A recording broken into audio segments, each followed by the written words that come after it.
Jai Shri Mataji. Let us bow down to Shri Mataji and take collective बंधन. हम सभी श्री माताजी को नतमस्तक होकर कलेक्टिव बंधन लेंगे.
अब हम 3 महामंत्र और श्री गणेश मंत्र लेंगे. We'll all take 3 महामंत्ras and Shri Ganesh mantra.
चित्त सहस्रार पर रखते हुए हम बैलेंसिंग कर लेंगे।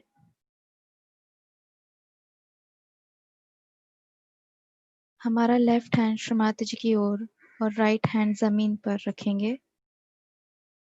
We'll put our left hand towards Shrimati ji and right hand on Mother Earth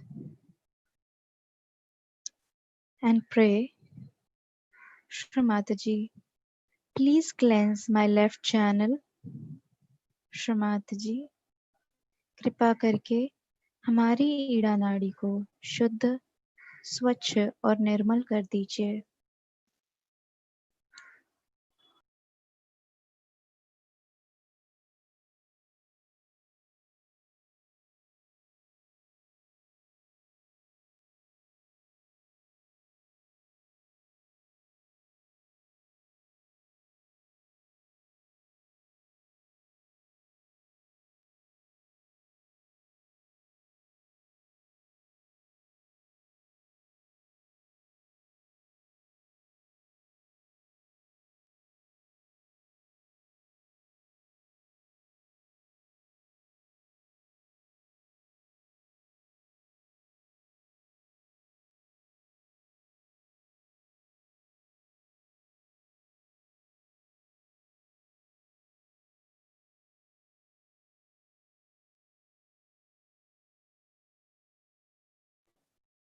अब हम हमारा राइट हैंड श्रीमाता जी की ओर और लेफ्ट हैंड आकाश की ओर करेंगे। We'll all put our right hand towards Shrimati ji and left hand towards the sky. Let us pray. O Mother, please cleanse my right channel. श्रीमाता जी, कृपा करके हमारी पिंगला नाड़ी को स्वच्छ और शुद्ध बना दीजिए।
हमारे दोनों हाथ हम हमारी गोद में श्रीमाता जी की ओर करेंगे।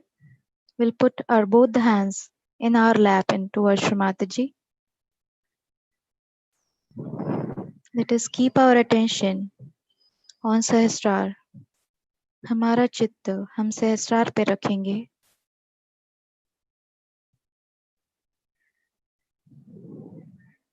Let us pray. Shrimati ji, please establish me in thoughtless awareness. श्रीमाता जी, कृपा करके मुझे निर्विचारता प्रदान कीजिए।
इसी अवस्था में हम श्री माता जी की अमृतवाणी सुनेंगे.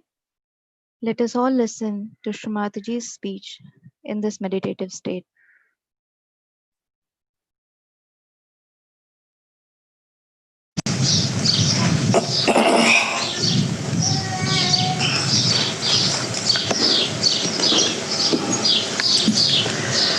It's a unique opportunity today to do Vishnumaya Puja because she entered into this house. We have to worship her.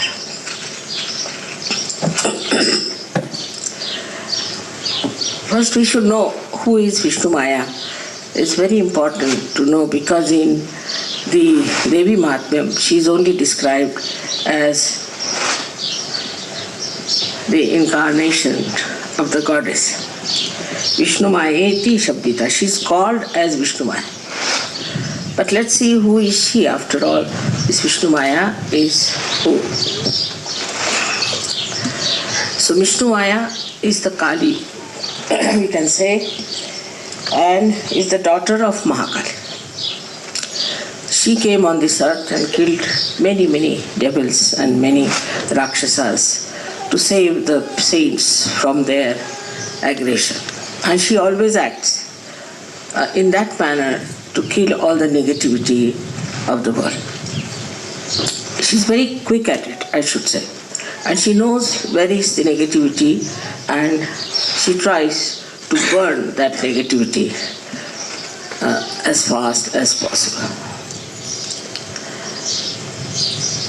Now, the origin is like this, that this Vishnumaya was the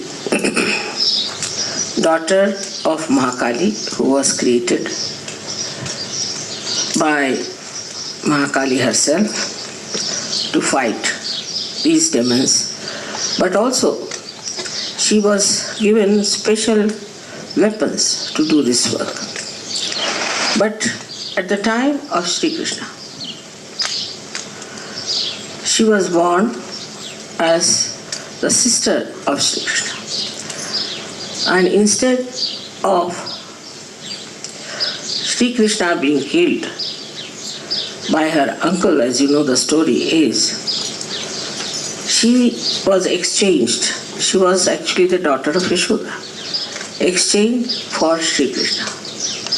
And this girl, little girl, was killed by the uncle of Sri Krishna, who became the lightning in the sky and announced that Sri Krishna has already incarnated and your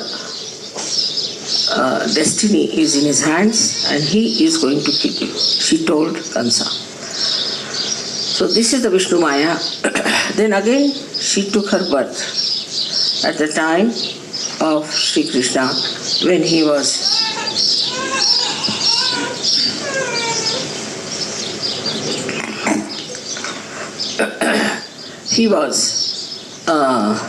the king of Dwarika, and she married, I should say, these 5 Pandavas, because she was Draupadi.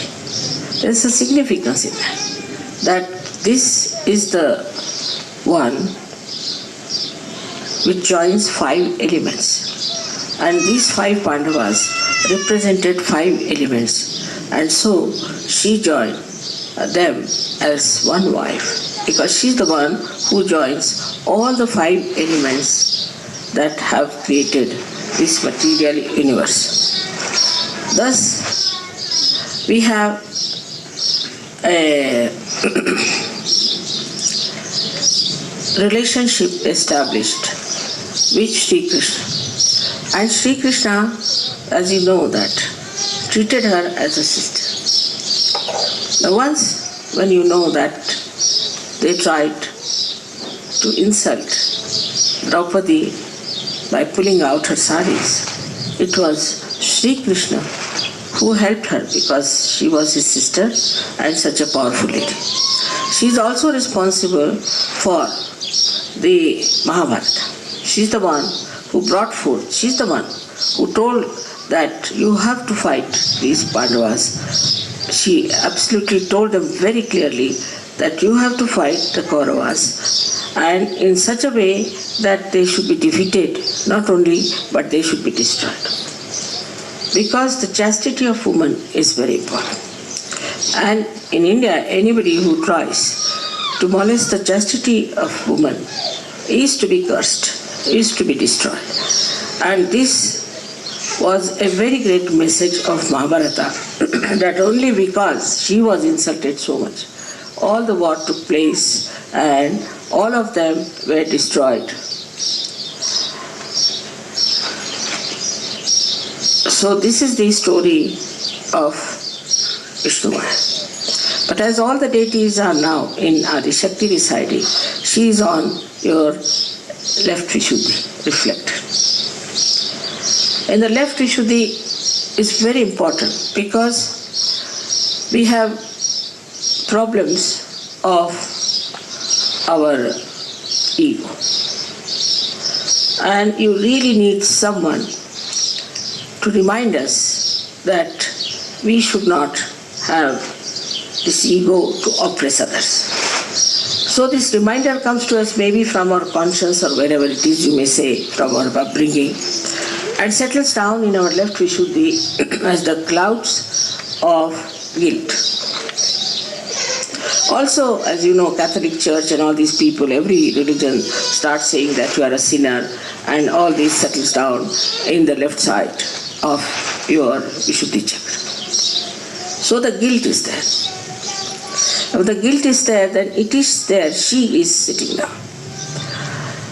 This guilt, when rubs against each other as the clouds in the sky, Vishnumaya gives you a feeling of burning. She burns the bhoots there, she burns our guilt, and also she removes our doubts about ourselves with her light. But in the beginning, in Sahaja Yoga, as you see, when the Kundalini rises, you feel always the left side. Very clearly, the pain or sometimes the burning. And sometimes people say, Mother, why am I feeling such burning here when the Kundalini is rising? Because it's the Vishnumaya, she is trying to burn them out. This is one of our capacities, to burn. Some of them, like we can say, the water element can dissolve.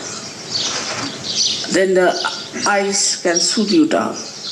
But Vishnumaya is an element like electricity, which really puts you into proper shape by burning away your negativities. It's very surprising that this power of Vishnumaya is of the left side. And despite that, it has that fire in itself that it can burn away negativity bhoots on the left-hand side. Now let us see how we develop these left-hand side bhoots. It's very interesting because as we are dealing with Vishnumaya, we should cooperate with her and should not have any more pains about it. It comes to us especially in the West. I mean, in India, I don't think anybody feels guilty about anything. It's something that's very surprising. I've never seen any Indian feeling guilty. The reason is that if they have done a mistake in India, as it is, you know, the culture is such that this is bad manners, that is bad manners, like that. Now somebody by mistake does something, then he can bear a grunt against that person. But he will never feel guilty that I have hurt that person or I have said something wrong or I should not have said. Because in the whole culture there is nothing like sorry and thank you. It's funny culture Indian is.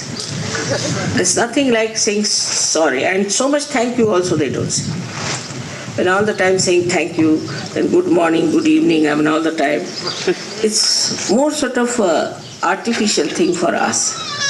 Even in Maharashtra, the women never even say namaste except to the goddess or to God or to incarnations or in the temples. They'll never say to some man namaskar like this. Just like this, or they might just smile, that's all. So it is because we have to only bow to God.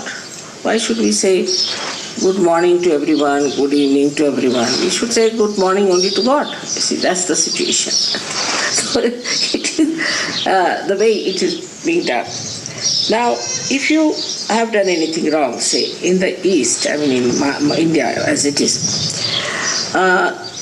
if you have done anything in a way that you should not have done.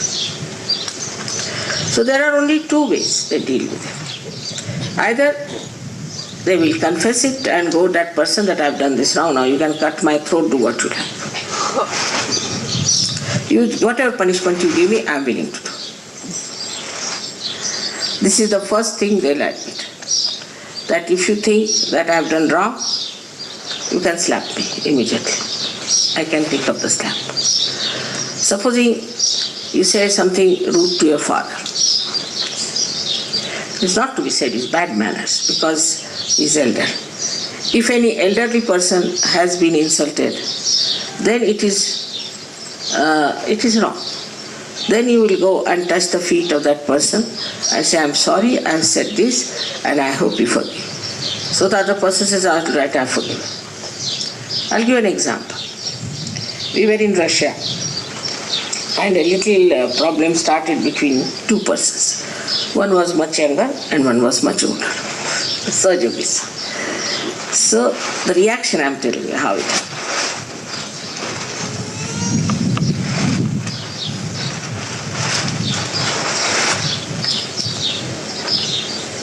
So the elder one came and complained at 2 o'clock in the night that this man said that you don't know what I am capable of.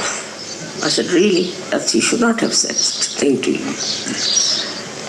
So I called that fellow, woke him up at about 2:30. I said, why did you say such a thing to him? You should not have said. He's your elder, you cannot say like that. Because he said that, mother, he talked to me as if he could talk to his own servant. He didn't talk to me in the way he should have talked to me. So I said this, but I said, despite that, you cannot say this to your elders. You cannot say like that. Yes, of course, I know I made a mistake, and actually I was not sleeping. I was not awakened. I was not sleeping. I was thinking I should tomorrow morning go and ask for his forgiveness and finish it. I said, just now, immediately got up and got hold of his feet, and he said, now forgive me, because you were also too much of it. I said, I agree, that was my mistake, so you also forgive me. Finished. And in the West, formerly, it was not so bad also. What they used to do, supposing there's a quarrel between two men, they would use their boxing, box each other nicely, and everybody will box each other, finished. Nowadays you cannot box anyone, you cannot ask for forgiveness, it's too much of prestige, this, that. All these artificial things have made you feel guilty because you are supposed to do that. If anybody, it's natural. If anybody has said anything to you, you will just go and box him and say, why did you say such a thing to me? And that fellow will box you back and finished. Was a very common style. You see in all these old American pictures, you see all this. I've seen it all the time. So, let the Indian musicians come from this side. Idhar aa jaye, idhar aap log.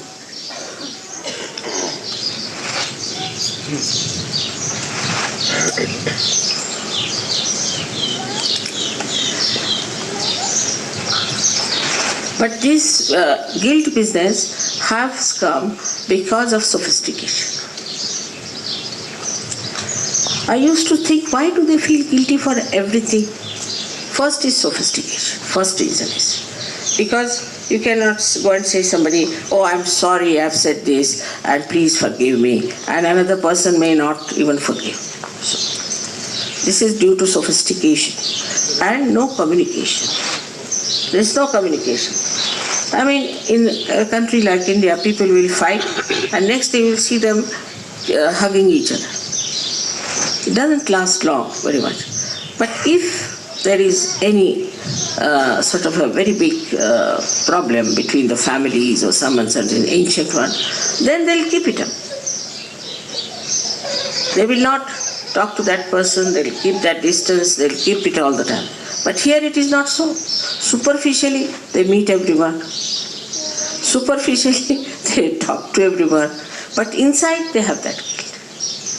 So because of this superficial sophistication, what has happened? That we suffer from this left Vishuddhi. And then Vishnumaya gets angry. That's why most of the people in the West I've seen have left Vishuddhi, and even I have bought it from you all. It's like that. So it's nothing, it's artificial, it is mythical, nothing to feel guilty about. After all, if you had done anything wrong, you would have been in jail. You are sitting here. So how can you be guilty? So this guilt business has killed our growth in Sahaja Yoga very much, I know that. So first of all, how to overcome your ego is the problem. Ego is there, and when you see your ego and you cannot say that you are egoistical, you have to put the result of that as a left Vishuddhi. So the first thing you have to do is to see that you have ego. Alright. Then you stand before the mirror, separate yourself from your reflection, and start telling off your own reflection. What do you mean by having ego in yourself? You are a Sahaja Yogi, you have no business to have any ego. But if you have the guilt, you will never see you have the ego. You will just feel the guilt but never see you have the ego. And that's how ego remains and the left Vishuddhi also remains. Both things can be easily conquered if you face yourself. Just see yourself, this was my ego. Yes, why should I have ego? Now there are ways of removing all these imbalances within ourselves through Sahaja. It's not difficult and has been removed. So you know right side, left side is so simple. Sahaja Yoga is just movement of your fingers and hands, that's all. It's not a thing diagnosis where they take out your blood, take out your tongue, take out your eyes and declare that you are healthy. It's not that way. It just, you can feel it, that you are all right, you are in balance. Once that balance is established, there is no problem with Vishnumaya. So this Vishnumaya, who was the sister of Shri Krishna and later on came as Draupadi and all that, is today also existing in this life. And in your left Vishuddhi. But people do not want to see what's wrong with them. This is the big problem. Like in York, they had a church where a bishop of Durham, useless fellow, he declared that Christ was an ordinary man and he could have been a homosexual. Can you imagine such a thing to say? I mean, even to hear is too much. And we should make some experiments. We should find out through some discoveries. Can you imagine such a hopeless thing he should say in the church? So, when the whole thing was ceremony, he said it. Then our Archbishop of Canterbury, who's another one, was so enamored by the new discovery of this fellow that he honored him in a church in York. And then after the thing, the whole thing was about to be over or something, they saw lightning looming around the church, around it. When all the people were out, this lightning completely fell on that thing and destroyed the whole of the church, except for the lower part. Now, instead of seeing that what they did was wrong, what they said that, see, look at the grace of God and the grace of our faith, that the lower portion of the church was not burnt. Such an explanation to be given. So then explanation comes. I've seen it's very common here because mind is very intelligent here. I did this because I thought like this, I thought like that. Always there is an explanation for everything that you did wrong. I thought like this, but why did you think like that is the point nobody wants to say. If you think, why did I think like that?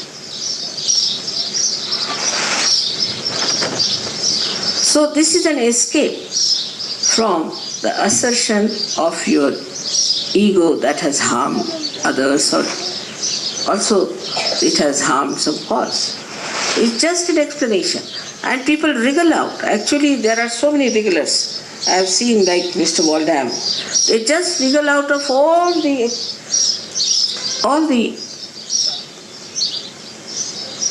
problems they have created, all the bad things they have done. I mean, somehow or other they know how to wriggle out. Because this method they have developed is to just to say something that would somehow or other give them a little capacity to escape. But they don't want to face it. So now, we have to understand that we must face it. I know Sajju will also say there are certain whom you tell them why it has happened. I thought, but why did you think? You should have seen the vibration. You are not on the thinking level. You are now on the vibration level. Why not use your vibratory awareness? I thought. Once this I thought comes in, your attention is on something that is mythical. The reality is that you have committed a mistake. All right, admit it's a mistake and it's to be corrected. Now take a car. Now there's a car. If the car gets out of order or something, the car doesn't think I thought, does it? And we also don't think that the car thought. Never. What we do is to correct the car. Finished. If you have to drive the car, we correct the car. In the same way, this mind, which says, I thought, should on the contrary correct itself. So this sentence of I thought should be out of the language of Sajjovism. We don't think, we are in thoughtless awareness. And then things work out properly. When you start thinking that I think I am responsible, finished. When you start thinking I am not responsible, it's all done by God. I am not responsible for anything. If some mistake is done, it's God's mistake. Let him have his left to shoot it. But I haven't done anything. But when I say I thought, means I take the responsibility and I create my own problem. So to take a decision, you should be in that state of thoughtless awareness. Many times I see all these things happening like a drama around me. I keep quiet, I say, all right, everyone, all right. I take the consensus. But whatever has to be done is done according to God's will. But it doesn't amaze people now. It used to once upon a time. Because it corrects people, it is fruitful, it achieves results. Ultimately now they have accepted that whatever mother decides is the best. But I don't decide actually. To be very frank, I don't do anything. But I see it so clearly, so evidently that this is the right thing one should do. So why do wrong things? That's how you have to develop yourself to get over this problem of Vishuddhi.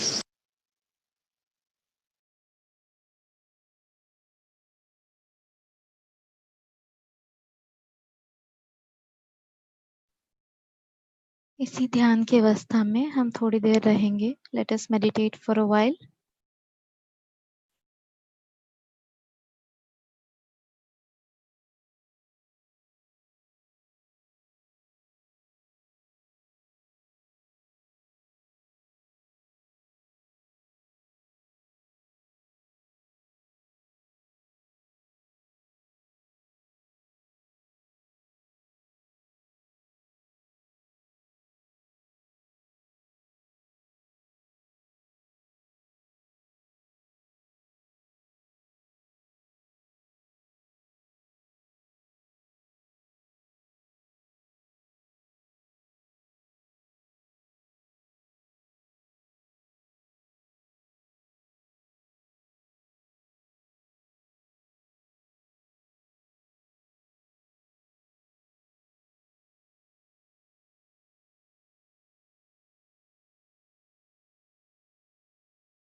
Let us all humbly pray to Shri Mataji. Shri Mataji, please bless us with the qualities and desire to please you and to please only you, Shri Mataji. विनम्रता से श्री माताजी को हम प्रार्थना करते हैं। श्री माताजी, कृपया हमें आपको प्रसन्न करने का और केवल आपको प्रसन्न करने के सारे गुण एवं शुद्ध इच्छा प्रदान कीजिए। थैंक यू श्री माताजी फॉर टुडेज मेडिटेशन। आज के ध्यान के लिए श्री माताजी आपके चरणों में शतकोटि प्रणाम। जय श्री माताजी। हम सभी लोग नतमस्तक होकर बंधन लेंगे। Let us all bow down to Shri Mataji and take collective bandhan.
जय श्री माताजी।